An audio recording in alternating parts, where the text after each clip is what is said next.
Em 1610, Galileu Galilei apontou o seu telescópio para Júpiter e descobriu as 4 maiores das 95 luas conhecidas do planeta. Reconheceu-as como satélites e ficaram conhecidas como as luas de Galileu. Por ordem crescente de distância de Júpiter, são elas Io, Europa, Ganimedes e Calisto.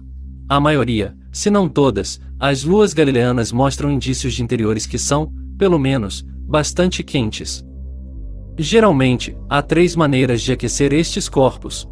Restos de calor nas luas podem ainda estar a perder a energia que tinham na altura em que se formaram. Para os cientistas que defendem a evolução e os milhões de anos, no entanto, esta não é uma opção, uma vez que corpos pequenos como as luas de Júpiter já deveriam ter perdido essa energia para o espaço há muitos anos. Mas é uma opção para os criacionistas bíblicos, pois estas luas poderiam ainda estar a arrefecer 6.000 anos depois de o Senhor Jesus as ter criado. Também ser o calor produzido pelo decaimento radioativo, como os elementos radioativos são bastante pesados, esta nem sempre é uma opção para luas pequenas e de baixa massa. Ou aquecimento ou flexão das marés, e Júpiter e as suas luas exercem atrações gravitacionais umas sobre as outras, e estas atrações flexionam ou esticam o interior das luas, aquecendo-as. Os cientistas convencionais pensam que a radioatividade e o aquecimento das marés podem explicar o calor destas luas, mas as suas explicações requerem muitas vezes condições especiais que podem ou não verificar-se. Assim, o calor destas luas é um problema potencial para o tempo profundo. Mas mesmo que, por uma questão de argumentação, lhes concedamos estas condições especiais, continuam a existir problemas para a visão do universo antigo.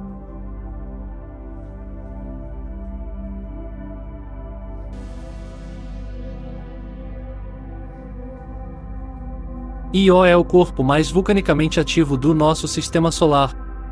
As cores da sua superfície devem-se às diferentes temperaturas de vários compostos contendo enxofre.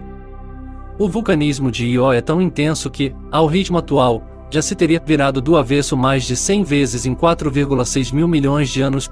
A radioatividade só pode dar uma pequena contribuição para a produção de calor de Io, pelo que os cientistas contemporâneos atribuem a maior parte do calor atual de Io à flexão das marés. Durante muito tempo, os criacionistas fizeram grande alarde do facto de modelos simples de flexão das marés só conseguirem produzir uma pequena fração da produção de calor observada em Io. Este era um argumento a favor da juventude, porque a única opção que restava para explicar o calor de Io era o calor remanescente da sua formação, o que só é possível se Io for jovem. Mas estes cálculos anteriores focavam-se principalmente nos atrativos gravitacionais que Júpiter exercia sobre Io e as outras luas galileanas. Partiu-se do princípio que os atrativos que as luas exerciam umas sobre as outras não eram tão importantes. Um artigo recente, no entanto, afirma que este aquecimento de maré entre luas pode ser significativo se as luas tiverem oceanos líquidos ou magmáticos à superfície. Se assim for, as estimativas anteriores do aquecimento das marés para estas luas poderão ter de ser significativamente revistas. Assim, a atual flexão das marés pode, afinal, ser capaz de explicar a produção de calor de Io. No entanto, esta ideia só funciona se os presumíveis oceanos subsuperficiais tiverem as espessuras corretas. Até que dados ou cálculos adicionais esclareçam melhor esta questão, aconselho a não se ser dogmático neste ponto. Mesmo assim, Io continua a apresentar problemas para os evolucionistas porque as suas lavas em erupção são ricas em magnésio. Os geólogos diriam que são ultramáficas.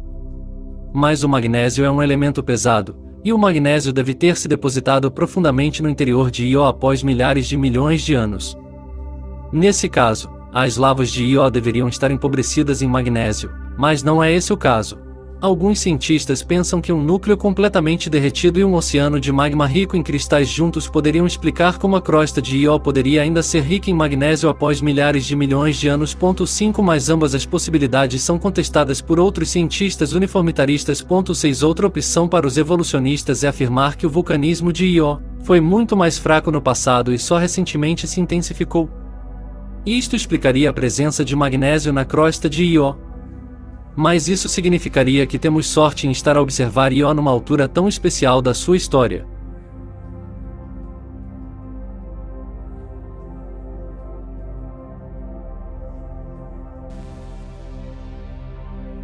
Europa tem uma superfície lisa e de aspecto jovem.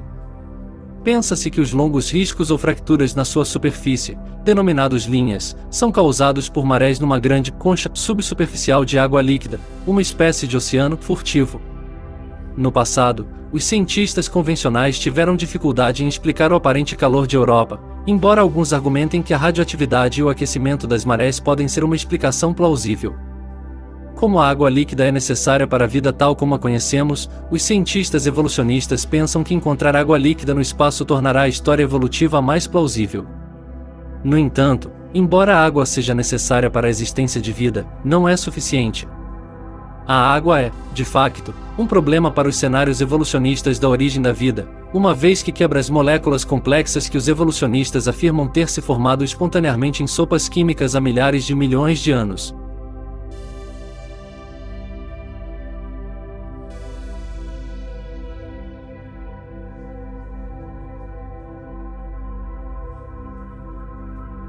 Ganimedes é a maior das 4 luas de Galileu e excede o tamanho do planeta Mercúrio. Há quem pense que também tem um oceano subterrâneo.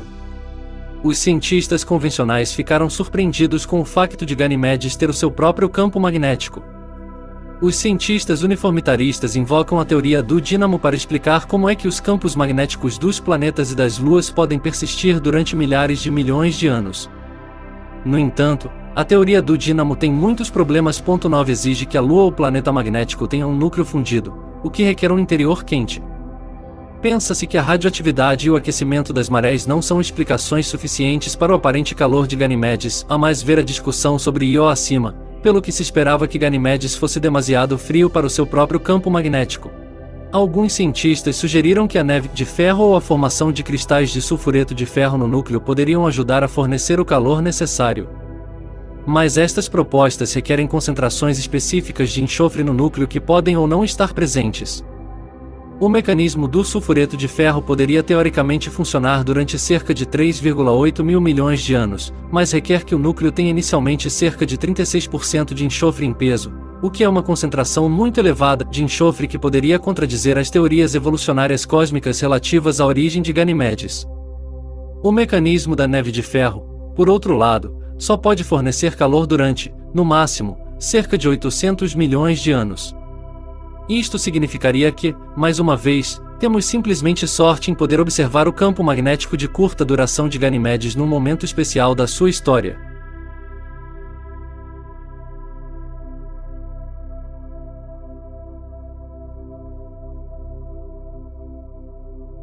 Calisto é o objeto com mais crateras conhecido no Sistema Solar. Segundo o cálculo uniformitarista, o grande número de crateras implica que a Lua é muito antiga, em contraste com a aparente juventude da superfície lisa de Europa. No entanto, as estimativas de idade baseadas em crateras são muito incertas. Há algumas provas de que Calisto também tem um oceano líquido subsuperficial. Os cientistas convencionais ficaram surpreendidos com este facto, uma vez que Calisto está suficientemente longe de Júpiter e das outras luas galileanas para que o calor da flexão das marés não fosse considerado importante. O calor da flexão das marés foi considerado sem importância. A radioatividade pode fornecer algum calor, mas os cientistas convencionais pensavam que este calor se escaparia para o espaço em algumas centenas de milhões de anos. Por esta razão, ficaram chocados com a evidência de um oceano subsuperficial. Mas as pessoas não acreditaram muito bem. Como é que Calisto podia ter um oceano? Perguntou Jeffrey Cargel, do Serviço Geológico dos Estados Unidos. Alguns pensam que quantidades suficientes de um anticongelante como amoníaco, ou talvez certos sais, poderiam ajudar a explicar a existência de tais oceanos. Mas, claro, não sabemos quanto destas quantidades, se é que existem, estão de facto presentes nestes oceanos, assumindo que eles existem. Europa tem a evidência mais forte de um oceano subsuperficial. Há também boas provas da existência de um oceano deste tipo na Lua de Saturno em Enceladus. Alguns cientistas pensam que os oceanos subsuperficiais também podem existir numa dúzia de outros pequenos corpos no nosso sistema solar. Parte disto pode ser um desejo dos evolucionistas, devido ao seu forte desejo de encontrar água líquida no espaço. Mesmo assim, os criacionistas deveriam estar entusiasmados com esta possibilidade. Oceanos subterrâneos de água líquida não podem existir a não ser que estas luas sejam relativamente quentes, e múltiplas pequenas luas quentes são muito mais fáceis de explicar se o sistema solar for jovem. Então, quais são as probabilidades de vários, e talvez mais, pequenos corpos no nosso sistema solar terem mantido um tal equilíbrio fino durante milhares de milhões de anos?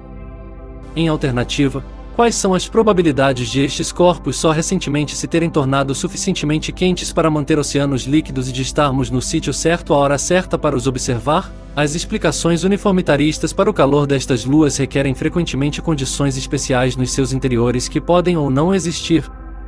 Também exigem muitas vezes que assumamos que temos simplesmente sorte por estarmos a ver estas luas neste momento especial da sua história.